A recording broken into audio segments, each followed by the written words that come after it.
Hi folks, so today we're going to talk a little bit about how fatty acids are broken down inside of our bodies. Now fatty acids, for example, this is a palmitic acid.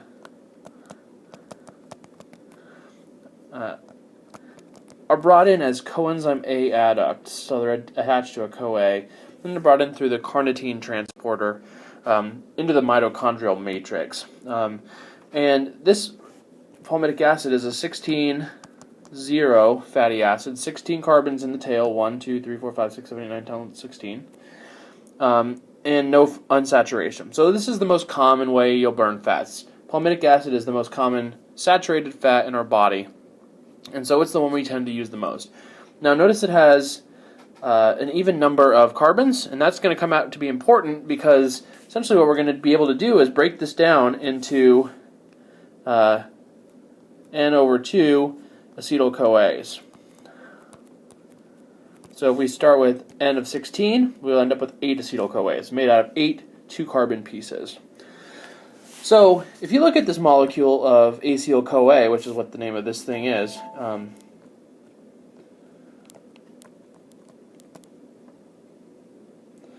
this Acyl-CoA is a long saturated tail, and so it's all reduced up to this point.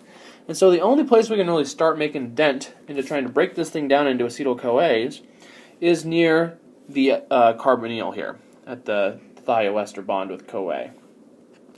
Now, the carbonyl is very reactive, but also, if you remember, the alpha carbons are very acidic relatively as well, compared to the other hydrogens in the tail.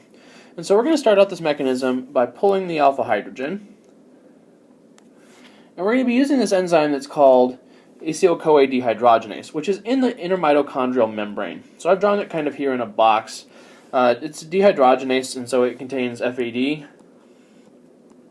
And if you remember from electron transport chain, inner mitochondrial matrix FAD enzymes tend to feed into the electron transport chain directly. So that makes things really easy. That this is another way that we can start giving electrons straight to the electron transport chain. So we pull this hydrogen, we have some choices for where to go with the electrons. They can go over here, or we can use them to force off this H- and put it onto FAD. And that's what we're going to do here. It is a dehydrogenase enzyme, and so we're going to push our arrow to make a double bond here, and then we're going to push H- up onto FAD, and then push our electrons through the ring, and I'm just going to grab a hydrogen. So it's as easy as that. We're going to reduce this thing, this FAD to FADH2, and we're going to start doing oxidation of our fatty acid. So we're going to start adding some more double bonds here. Now this process is called beta oxidation. And beta positions, if you remember, are 2 carbons away from the ketone, or the carbonyl here. And so in this case we have a thioester, so 2 carbons away would be our beta position. So we're going to start adding more units of oxidation or double bonds or oxygens at beta from now on. So the first thing we've done here is change the Acyl-CoA into what's called an enoyl-CoA. I'll show that here in this next slide. So this guy is called an enoyl-CoA. An Acyl-CoA is a fully saturated form, and enoyl-CoA is the one where we have this alpha-beta unsaturation unit. Okay, so we are starting to make a dent here. Now remember what I said, these fatty acids are made out of multiple acetyl-CoAs, and so you can start to see the formation of a 2-carbon piece here. We're starting to make a breaking point here that we're trying to use to bust this molecule up because we're trying to use it for energy. You can also see our FADH2 is formed. It's in the enzyme, our Acyl-CoA dehydrogenase. It's just going to pass that hydrogen off onto coenzyme Q. And so, for example, we might just pull a base and generate a coenzyme QH2 for electron transport. At this point, all the electrons have passed into the electron transport chain, and our enoyl-CoA can leave and go on to the next enzyme in the beta oxidation pathway. The next enzyme we're going to encounter here is enoyl-CoA hydratase. Now, if you look at the name of this, it's a hydratase. It's just going to be adding the elements of water to the bond. It's essentially just hydrating the bond. And so this is pretty easy to do. Again, remember that what we're doing here is a beta oxidation. So we're going to be adding oxygens at beta. It's an oxidation. We're going to be adding oxygens at beta.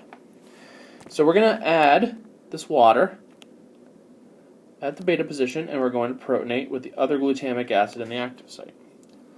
This is going to give us a 3-hydroxy-enoyl-CoA.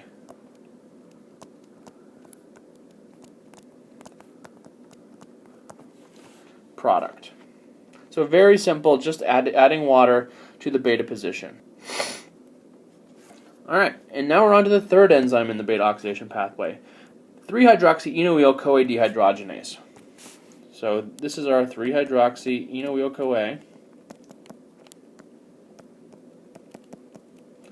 And we're going to dehydrogenate. Now, again, what we're trying to do is to break off this acetyl-CoA off the molecule so we can use it for Kreb cycle. Right? Fats are just storages molecules for acetyl-CoAs, and they give us a bunch of extra energy too when we break them down. But what we need to do here is we need to dehydrogenate so we can add a new, put this another CoA here and make a new Acyl-CoA so we can repeat the cycle. So this step is going to be removing the hydrogen from our oxidized beta position using a NAD, and we're going to be making an NADH out of that. And if you remember, our yield from an NADH is about 3 ATP or 2.5 ATP depending on how you're doing the accounting. For now I'm just going to talk about the 3 ATPs, but realize that it's not as much as that due to a bunch of leakage and some of the decouplers that we see in electron transporter. Anyway, so what we're going to do here is simple, standard dehydrogenation. Bond electrons are going to make a ketone. We're going to push the H- onto NAD, and we're going to give charge back to that nitrogen, give it its pair that it wants, and get rid of its positive. So now we're going to be forming a 3-oxo-enoyl-CoA. And that's going to leave. Alright, so here's our guy. 3-oxo-enoyl-CoA. We have an NADH. So it's formed, and we're going to cache that in through complex 1 in the mitochondrial matrix. So that's going to go straight in to our electron transport chain as well. The FAD from the first step and then the NAD from the third step is going to go straight in and be used. And now look, we have a weak point. We have another breaking place that we can add a new CoA and break that molecule up. So the next enzyme is going to do that for us. The last enzyme of beta oxidation is called 3-oxo-enoyl-CoA thiolase. Thiols are just hydroxyl groups with a sulfur in them. And so we're going to be breaking things up with a SH group. Okay, so it's a thiolase. In this case, we start with a couple of active site cysteines in the enzyme, and we have a histidine. So we're going to start trying to bust this molecule up. First thing we're going to do, pull a hydrogen off a cysteine, attack with those bond electrons, and push a pair up onto oxygen. So now we're attached. We have a protonated histidine, and our thiol from our cysteine is attached. That oxygen wants to reform the ketone, and so it's going to do that, and it's going to liberate an acetyl-CoA here.